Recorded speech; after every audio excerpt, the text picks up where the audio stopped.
Hey everybody, it's Master Gallengeist here, bringing you my review of the latest episode of Preacher, Monster Swamp.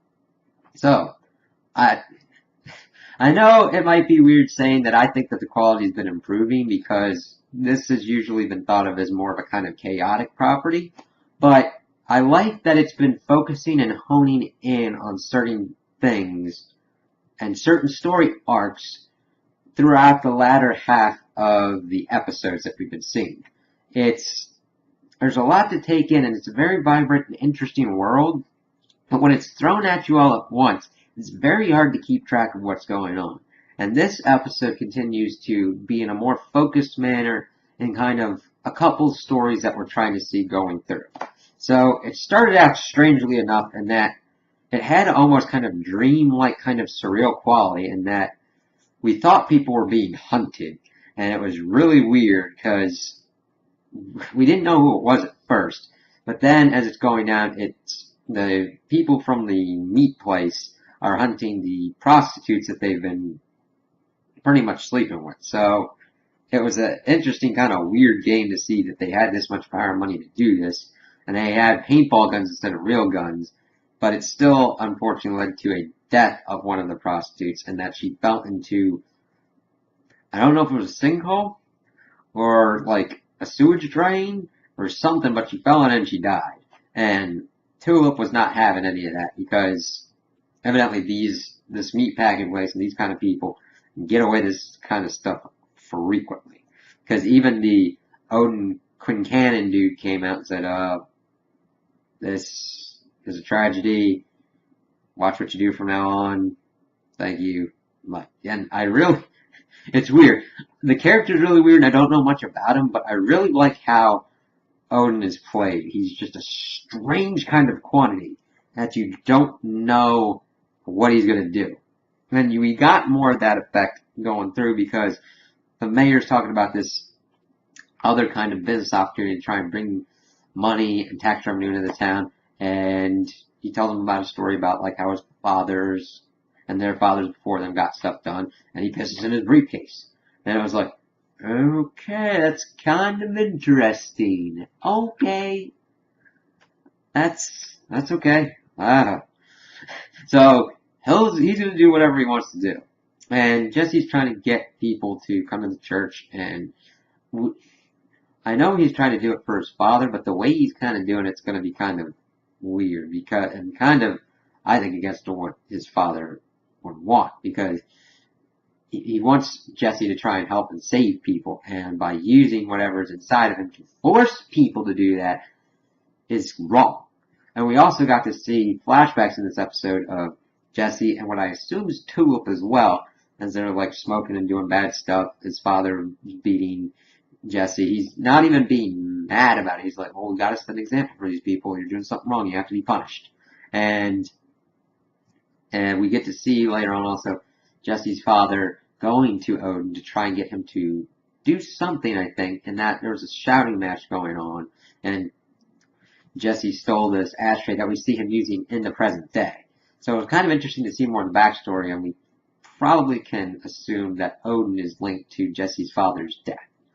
So as that's going on, Jesse's trying to concoct a plan to get people into the church. So he gets M to buy a TV from Best Buy, like big screen, 55-inch 4K thing for a raffle to get people into the church and all that. And of course, this leads her to go out late and have ironically enough, the mayor kind of babysit her children, and that got into awkward territory because you can see him trying to pretty much get together with her, and that he's not a bad man, but not the kind of man that she would want. And I don't know if they did it or not because she took off her pants and told him to be gone before the kids get up. I don't know. She's an interesting character. We need more backstory and everything because we know she likes Jesse. We've seen that a lot. And of course, she's got unrequited love. The mayor's got unrequited love. So it'll be interesting to kind of see how that goes. So we also get to see the kind of other storyline with the angels trying to get Cassidy to bring Jesse to him to capture what's ever inside of him, put it in the coffee can, and get out. And we get to learn that they are not there under orders. Nobody knows what they're doing. and they've got a phone, and it's interesting seeing them trying to interact and like, I want this burger thing. It's like, oh, we don't have room service and stuff. Vending machine. I'm like, crap.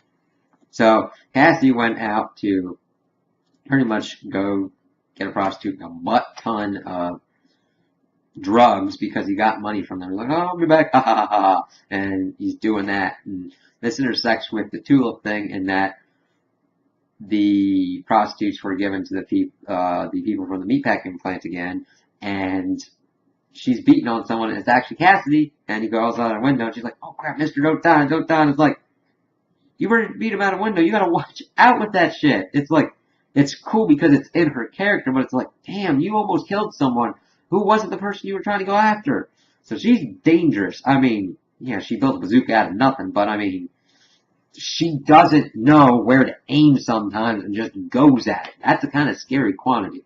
So Cassie's like, okay. They take him to the hospital. He disappears, and yeah, I'm okay. I'm good.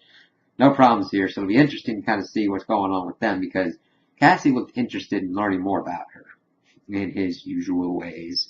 So then we get to see Jesse and Odin kind of talking, and he's like, come to the church. That way we can get more people and everything, because he's trying to get his plan more in motion. And he's like, alright, here's the deal. You come, if I can't make you Christian, I'll give you all the land that's on there. He's like, alright. So he gets in there, starts giving his speech and everything, trying to say that we've all done bad things, but I'm going to save you all. And I'm going to start with him. And then he uses his power on him after a while, and then he's like, serve God.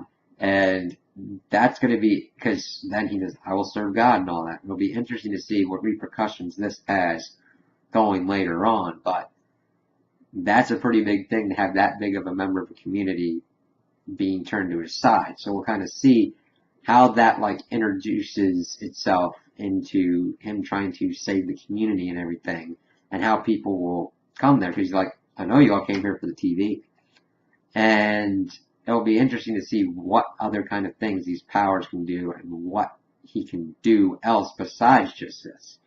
And then at the end of the episode, the phone has been ringing and everything, and you think it's the room service, but it's the phone that they have contact with heaven.